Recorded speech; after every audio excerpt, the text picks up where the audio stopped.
we remember the 1994 genocide against the Tutsi to preserve the memory of the dead and educate about its history as well as the lessons that Rwanda has learned.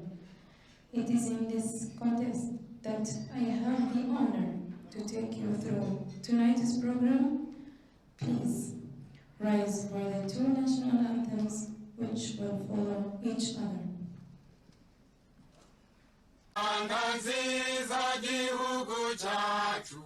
Uje imisozi ibiyaga n'ibirunga ngo byiduhetse nahoranisha reka tukurate tukuvuge ibigwi wowe tubumbiye hamwe twese abanyarwanda uko watubyaye berwa sugira singizwa iteka komeza imihigo Rwanda dukunda tuhagurukiye kukwitangira ngo amahoro asabe mu bagutuye wishyire wizane muri byose urangwe n'ishyakutera imbere uhamye umubano n'amahanga yose maze ijambo ryawe riguha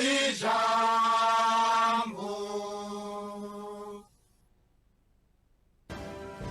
نحن جند الله جند الوطن ادعى داعي الفداء لن نخن نتحدى الموت عند المحن نشتري المجد بأغلى ثمن هذه الأرض لنا فليعش سوداننا علما بين الأمم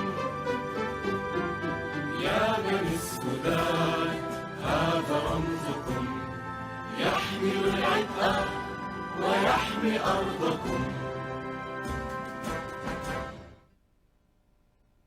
Please remain standing for the minute of silence to honor our lost loved ones.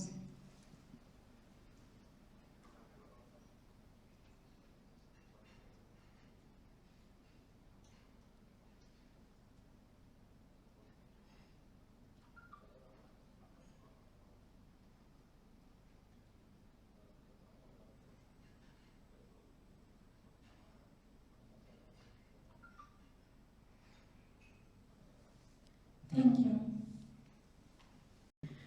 Let me now request our guest of honor and our head of mission to lead us in the lightning, the flame of hope. This is the light of remembrance, the light of life.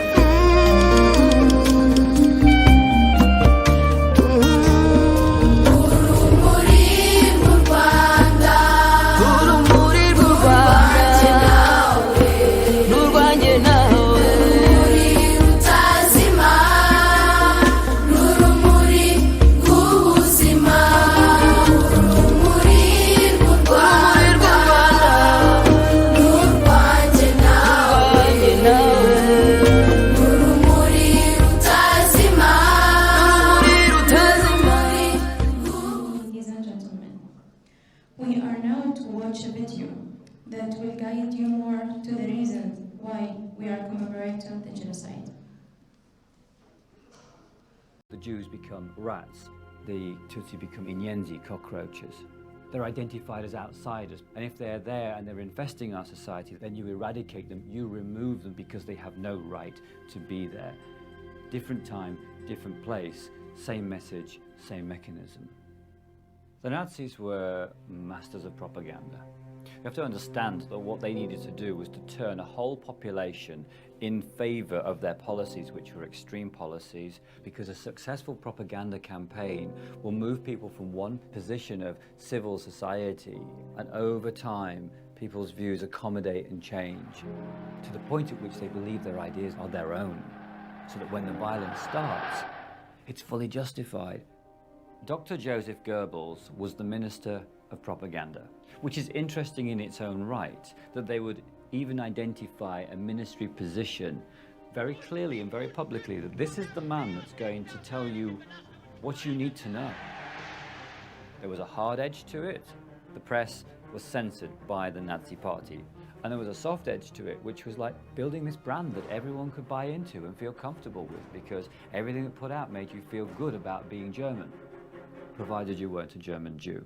Man accused of helping to incite the 1994 Rwandan genocide has lost his fight to stay in Canada. Leon Mugesera is now set to be deported.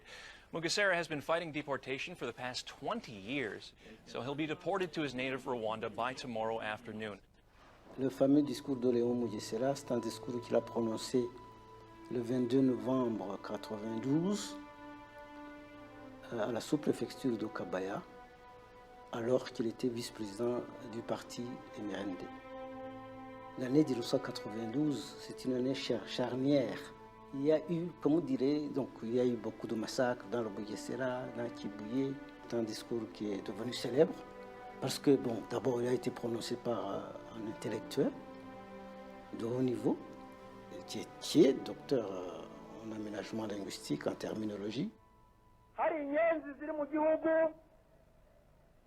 zafashe abana bazo zibohereza ku rugamba kujya gufatanya n'inkotanyi. Ibyo ni ibintu mwiyumvira muzi. Icyo gihe ni ukuvuga ko twebwe abaturage bwagombye gukora, tugomba kwikorera izo ngegera tukazitsemba. Bien sûr, c'est un discours bien structuré. Mperutse kubwira umuntu wari unyirase ngo ni za PR. Niba tarumvise inkuru y'abafarasha basubiyeho muri Sahel bavuye muri Ethiopia, mbwira ko atayizi.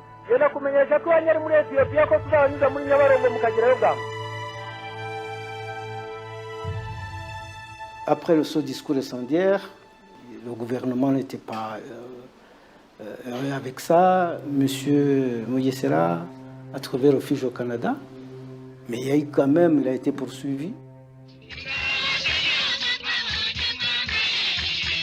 RTM started broadcasting in July 1993. There is a list of the people who took shares, and they were all from the government. Ferdinand Nahimana was the man in charge of the propaganda of the government in that time, and they wanted the radio to preach without any kind of moderation or without any contamination by something moderate, and they needed something which is really pure ethnicist radio of their own. The radio before was the voice of the authorities, of respectable people, and this time they came drunk, even vulgarity. The most popular is Kantano Habimana, who was someone who was very fluent. You know, he knew how to talk, how to make people laugh also.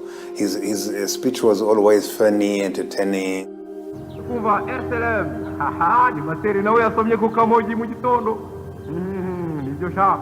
Abasore bari hariya hepfo hafi y'ibagiro, impaza ariko ni kwiteme.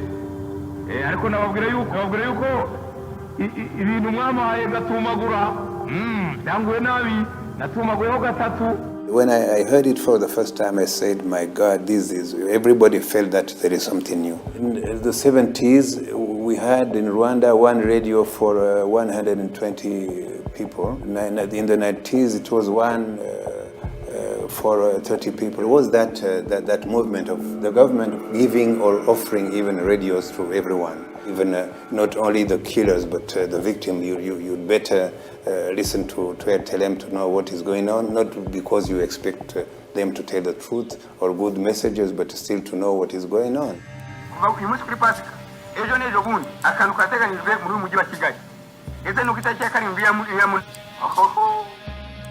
People were like hypnotized.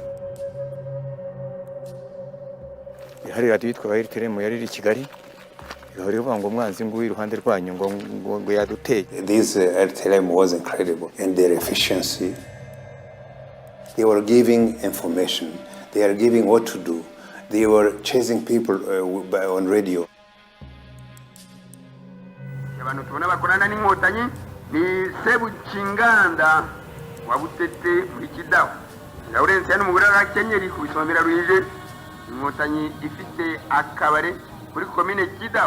They used to say, under the pile of people, sometimes you have people who are hiding under the bodies, you know, so please check that too. If RTLM didn't broadcast their hate messages. The number of the victims could not be 1 million, but maybe, who knows, 20% or something like that. We've seen propaganda being used time and time again in the past. The question is, have we really learned from that? Do we know how to identify it, both at an individual and at a governmental level? En général, pour que les médias de la haine soient poursuivis, il faut qu'il y ait un lien qui soit incitation à la violence. Je crois que tout le monde a vu que c'est un discours qui va dans le sens, que ce qui soit Tutsi ou Hutu, qui va dans le sens d'un appel au meurtre. One thing we have to watch for is the relationship between popular culture and politics. So-called harmless sketches are brewing away. They become the feeding machine for the politicians that then start to execute that in terms of ideology. A gátlástalan cionista nyomulással szemben egyedül az erő felmutatása hatásos.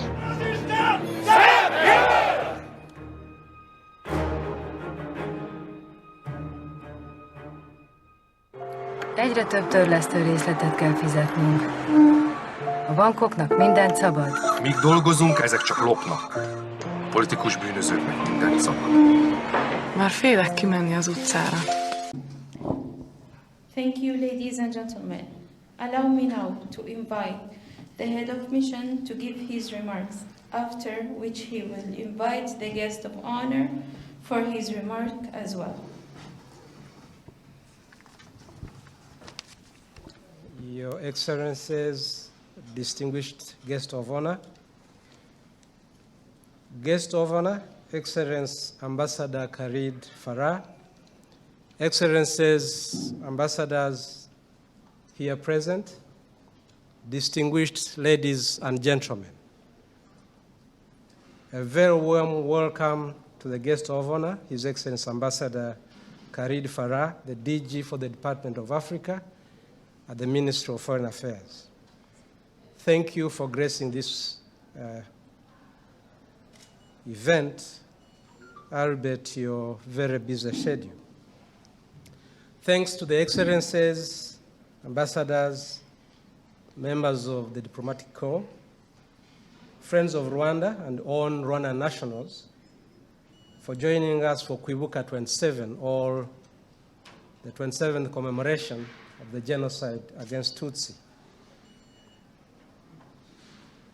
Thank you all for being here as we remember and grieve for over 1 million of our compatriots butchered by sitting government of the time only for how these innocent souls were created by Allah. Guests of honor, Excellencies, distinguished ladies and gentlemen, today marks 27 years since the 1994 genocide against Tutsi, whose seeds of disunity were planted by colonialists in the 1930s. This disunity, unfortunately, got entrenched by the two post-independence republics. The theme for this year's commemoration is Remember, Unite, Renew. Indeed, remembrance of what caused the genocide, working hard at uniting our people, and being resolute in ensuring social justice for all as we fervently guard our country from any such occurrence in future. I wish to remind here that through UN Security Council Resolution A/RES/58/234, which got modified on 26 January 2018 by resolution number 58/243, the UN designated 7th April as an International Day of Reflection on the genocide against the Tutsi in Rwanda. Relatedly and equally important is the UN Security Council Resolution 2150 of 16th April 2014 on prevention and fight against genocide and other serious crimes under international law. This UN Security Council resolution recalls conclusions of the final report S/1994/1405 of the Commission of Experts established pursuant to the UN Security Council Resolution 935 of 1994. This referenced report, among others, attests to the fact that there exists overwhelming evidence to prove that acts of genocide against the Tutsi were perpetrated. Further, it recalls that the Appeals Chamber of the International Criminal Tribunal for Rwanda, ICTR, issued on 16th June 2006 a judicial notice, ICTR 98-44-AR73C, concluding that it, number one, underscores the importance of taking into account of lessons learned from the 1994 genocide against Tutsi in Rwanda. Two, it condemns without reservation any denial of this genocide and urges member states to develop educational programs that will teach future generations with the lessons of the genocide in order to help prevent future genocides. Three, welcomes efforts by member states to investigate and prosecute those accused of this genocide. And four, calls upon states to investigate, arrest, prosecute, or extradite in accordance with the applicable international obligations all other fugitives accused of genocide residing on their territories, including those who are FDLR leaders. I wish to remind here that FDLR is a terrorist group and comprised of remnants of the ex-soldiers that committed the 1994 genocide, and it still operates in the eastern part of Congo, together with some other smaller, relatively smaller terrorist groups, including those that belong to the Rwanda National Congress, as well as the FNL. FNL belongs to Paul Rusesabagina, the leader of MLCD, who proudly and arrogantly, before he found himself in Rwanda, proudly and arrogantly was calling for support, pledged support for the FNL, which I'm sure some of you have heard some of the terror acts they committed in Rwanda. We thank the DRC government for the role they are playing today in dismantling these terrorist groups. They are playing a very pivotal role, and we thank them for that.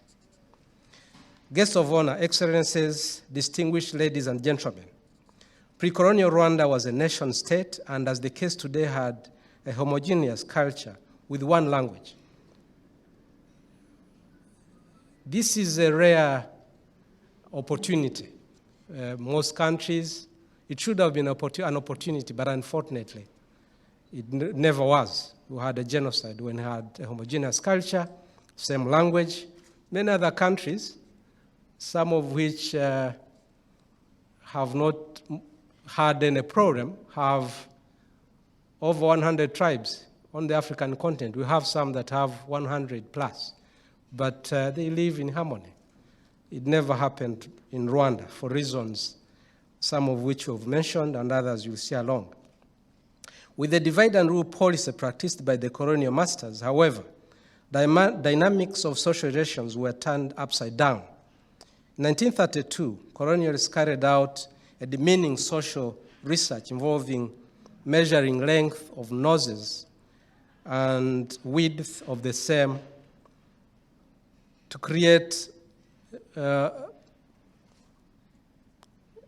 basis upon which they would issue national IDs identifying what were initially social classes as ethnic groups, and this was meant to enable them practice the divide and rule policy that they had wanted. Consequently, what used to be social classes of Twa, Tutsi, and Hutu got transformed into ethnic identities, and intra-ethnic relations were from then on poisoned. A Hutu manifesto was drafted with the help of Catholic clergy in 1957 and 10 Hutu commandments adopted in 1959. These and the ethnic-based ideas were among the first seeds of what was to produce the 1994 genocide against Tutsi.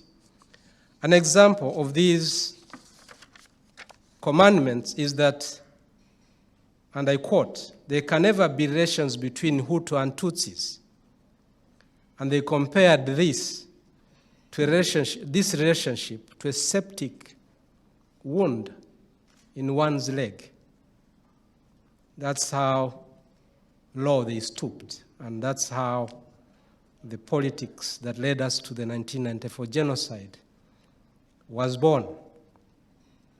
Hutu extremist parties were created, and the ruling party right from independence in 1962 to 1973, which of course was led by one of the extremist Hutus that had been groomed for that purpose, for the independence to be passed on to him.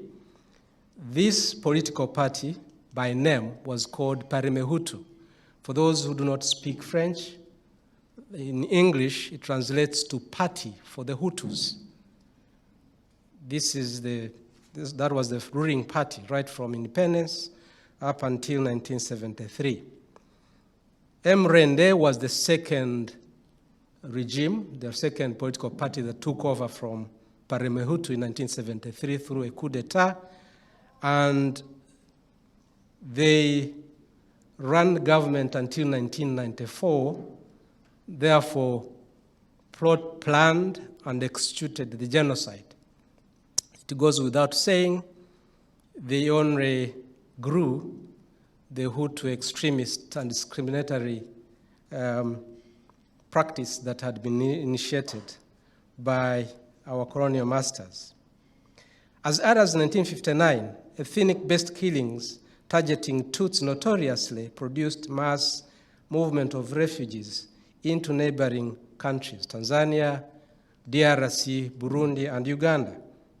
Ethnic-based identity cards were used to identify Tutsi during cyclic killings of 1959, 1960, 1962, 1973, 1980, 1992, and of course the climax of it all was the 1994 genocide against Tutsi. A genocide that lasted for 100 days from 7th of April until the 4th of July and decimated over 1 million innocent souls. The fastest mass murder in the history of mankind.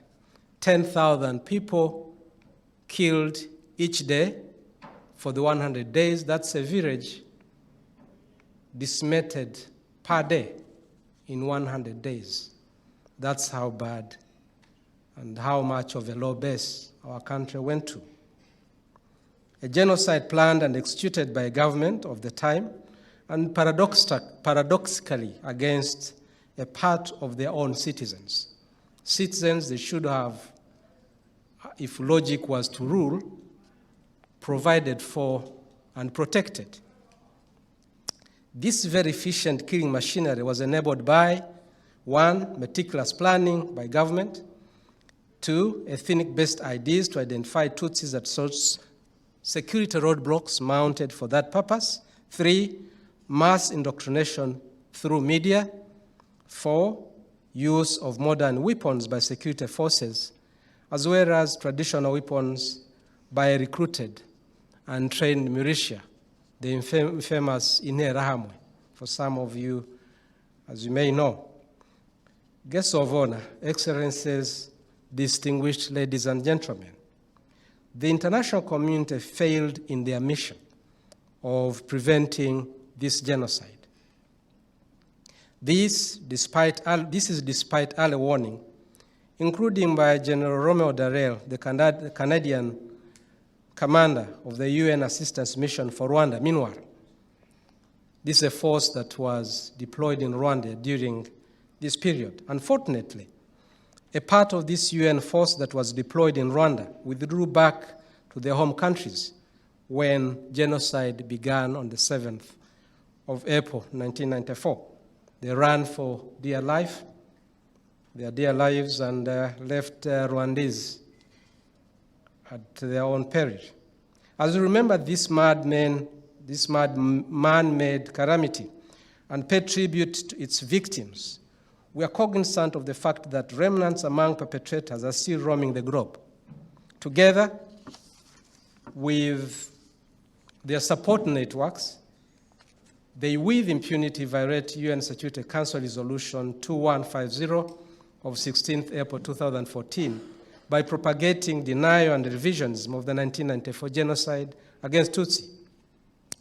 This not only breeds genocide-related impunity, but also has a very negative effect on the healing process and reconciliation efforts of Rwanda. We thank countries in the West that have lately increased arrest of these genocide fugitives. These fugitives are either tried in the jurisdictions of their current countries of abode or are extradited to Rwanda for trial. The most recent case is the infamous genocide financier, Felicien Kabuga, who was arrested in France and is now facing trial in The Hague.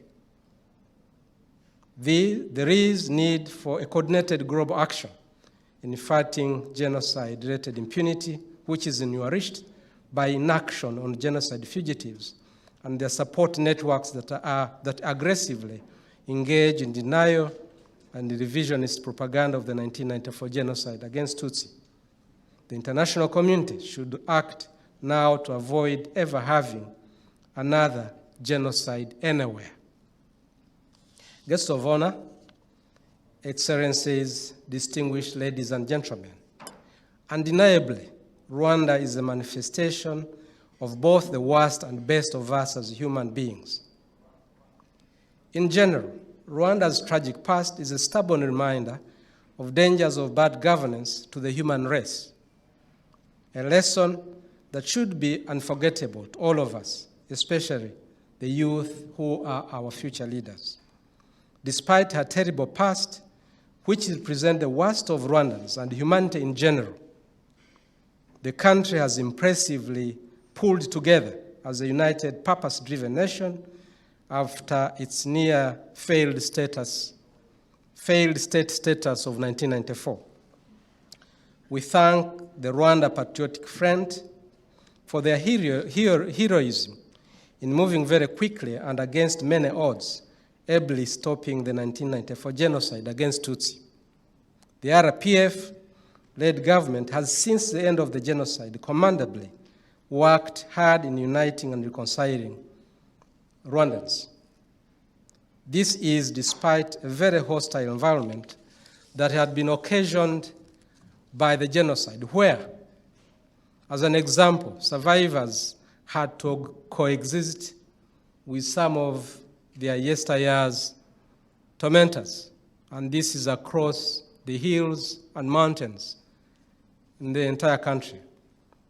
With this unique context, related challenges and the general aspirations of Rwandese to get the best for themselves and of themselves, hard lessons were learned and tough choices made. This context has to a great extent informed some of the policies that today guide Rwanda's transformative journey. Rwandese chose consensus opposed to confrontational politics, and current constitution provides for power sharing instead of winner takes it all. This is one of the lessons learned from my history, experience, and a hard choice that has been taken. It is by initiating some strategic homegrown solutions, establishing institutions of accountability, prioritizing human capital, as well as initiating appropriate and relevant policies and laws, that Rwanda's fortunes have ably been turned around. And talking about human capital, you know, I think in the late 90s, around 1998, 99, 2000, I remember, we had about 500 students sponsored by government that were studying in different universities in India. We had over 200, again, in the early 2000s, 2000, 2001, 2005 at least I remember, over 200 that were sponsored again by government in different universities in South Africa. And we had a few other students across Western capitals. This was in recognition of the importance of human capital. Some of our skilled personnel, either during the genocide, they had participated in the genocide and therefore ran out of the country, were fugitives. Some had been killed. So the law, when it comes to human capital, we are near zero. But the story doesn't end with the sponsorship of these young men and women in different countries. We have now graduated to attracting some of the world-class universities into our country. Examples include, as you might have seen, I think, in one of the videos, the African Leadership University. We also have the Carnegie Mellon University, an American university. These have already established campuses in Rwanda, and they do not only teach Rwandese, but many of our young men and women from the continent are benefiting from these world-class universities that are operating in Rwanda. Guest of honor, excellencies, distinguished ladies and gentlemen, I wish to note here that Rwanda and the Republic of Sudan enjoy good diplomatic relations that are supported by a number of already signed memorandums of understanding. Following the opening of Rwanda's diplomatic mission in Sudan in 2006, the Republic of the Sudan reciprocally opened an embassy in Kigali in September of 2011. In March of 2013, a bilateral air services agreement, BASA, was signed between both countries, and Rwanda has since ratified it. Once operationalized in the near future, this agreement should help in growing the needed people-to-people relations and interactions, as well as businesses between both countries. A MOU on political consultations and cooperation was also signed in 2017. Moreover, we are beginning to see growing business interests between both countries, and I believe we already have some business people amidst us. I welcome them. Rwanda Defense Forces and Rwanda National Police have given their contribution to peace through their participation in the United Nations African Union Hybrid Mission Darfur, UNAMID. This is not only through the classical peacekeeping mandate, but also by supporting some socio-economic projects during their entire stay in the Sudan. Guests of honor, excellencies, distinguished ladies and gentlemen, 27 years after the extremely low base Rwanda sank to in 1994, it is now a dignified country among the global family of nations. Rwandans now live in unity and are working hard at achieving the progress and the future they deserve. To use the words of His Excellency the President, President Paul Kagame, in his address during the 25th commemoration of genocide against Tutsi, and I quote, "Rwanda became a family once again. The arms of our people intertwined constitute the pillars of our nation.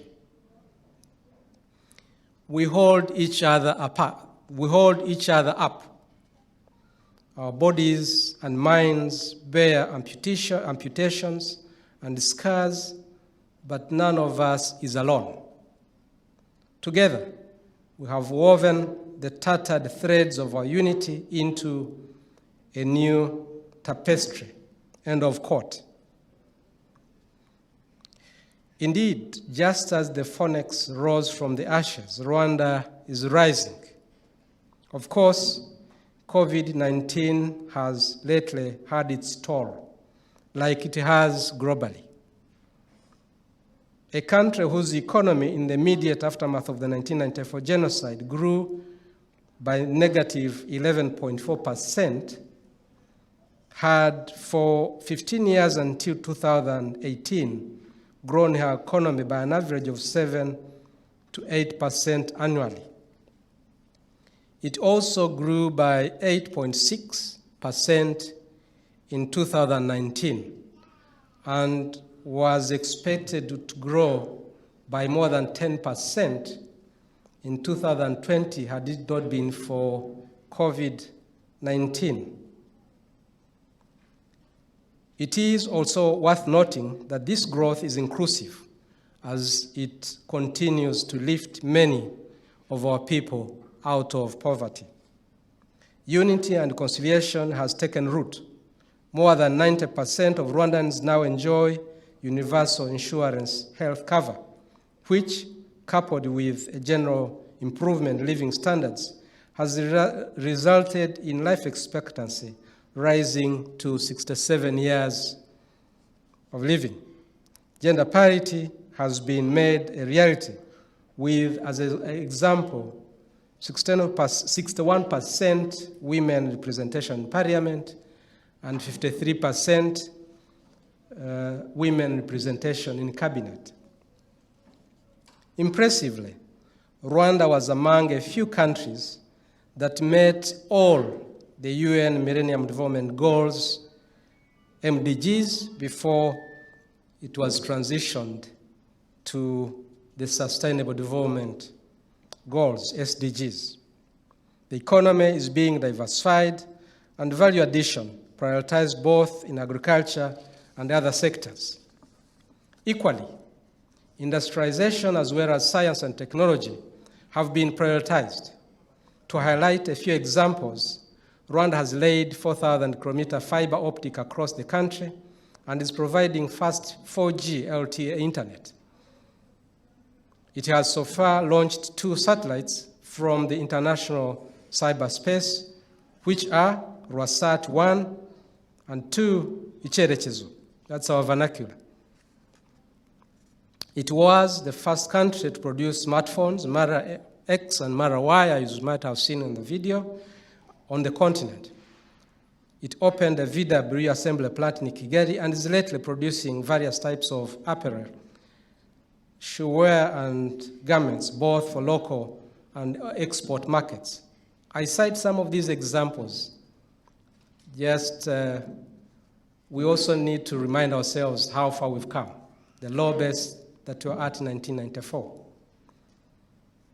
These are just a few areas that are seeing attention and commendable progress.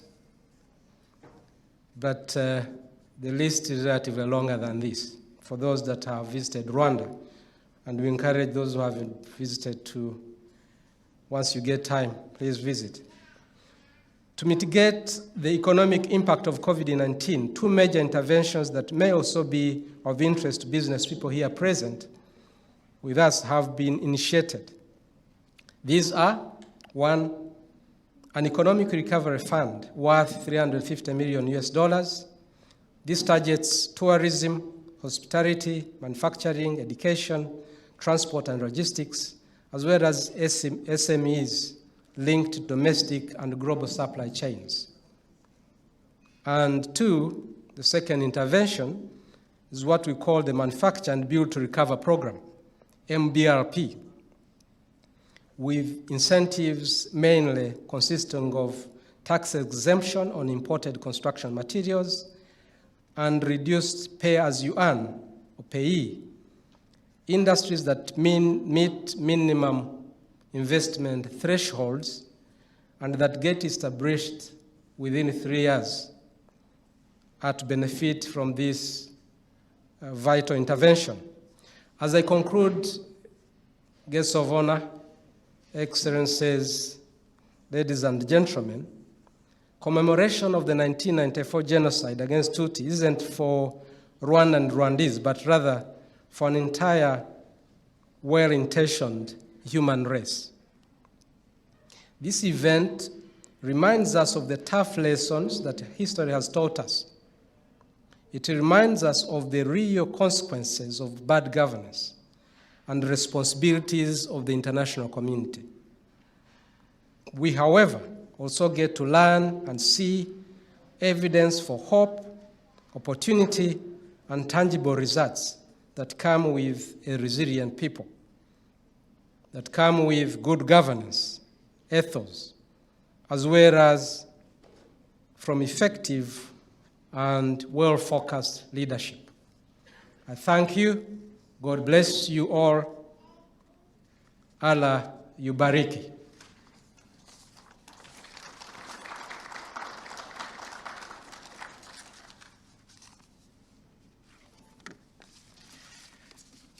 It's now my singular honor and privilege to invite the guest of honor to give his remarks. His Excellency Abil Muhono, Mr. Abil Muhono, head of the Rwandan diplomatic mission accredited in Sudan. His Excellency Ambassador Mohammed Belaish, head of the African Union Liaison Office in Sudan. Excellencies, ambassadors, heads of diplomatic missions, and representatives of international and regional organizations accredited in Khartoum. Honorable guests, ladies and gentlemen, good evening.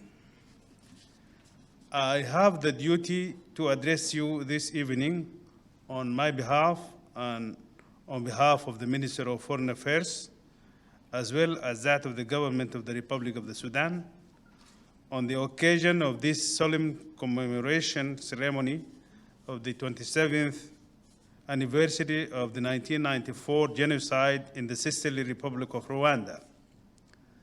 That horrible event which claimed within a period of only 100 days the lives of nearly 1 million persons, mainly Tutsis and moderate Hutus. Therefore, I would like to avail myself of this opportunity so as to warmly thank the Rwandese diplomatic mission in Khartoum for having officially invited our ministry to take part in this ceremony. However, we believe that by strictly observing this annual Tutsi genocide commemoration, the Rwandese government rightly aims to promote a strong collective memory and raise a solid and deep awareness, which are very essential for bringing about sustainable nation building and genocide prevention in the future, as the remembrance of atrocities are absolutely central to the processes of justice, truth, and reconciliation. Similarly, the purpose of these commemorations is also to honor those who had lost their lives during those sad events, as well as to console the survivors and show sympathy to the relatives of the victims. Addressing the Rwandese people on the occasion of last year's Tutsi genocide commemoration, His Excellency President Paul Kagame had actually the following to say, and I quote, "The lessons of our history have united us. They teach us the value of good leadership that cares for the well-being of all citizens. We learned the importance of working together to build a better future for all the Rwandese." End of quote. Rwanda has indeed admirably demonstrated that it is possible to rise again from the ashes, as it were, to heal and rebuild a stronger and more sustainable society and prosperous nation. With all the peace and nation-building challenges, in addition to those of reconstruction and development that we have been facing here in Sudan, we believe that we can benefit a lot from the Rwandese experience and its worldwide famous success story. As for the world at large, this sad experience of the Tutsi genocide should call upon it to stand truly vigilant and united so that such atrocities shall never occur again, and in order to categorically reject all types of hate speech, extremism, xenophobia, and malignant polarization. Long live the Sudanese-Rwandese relationship. Long live the Sudano-Rwandese mutual sympathy and mutual solidarity. And I thank you for your kind attention. Thank you. Our guest of honor, thank you, our head of mission. Last but not least, we shall continue viewing our second video on the progress of Rwanda. Thank you.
Ambassador Khalid Farah, Head of Mission. Ladies and gentlemen, thank you very much for being with us through this very important event. Please enjoy your refreshment.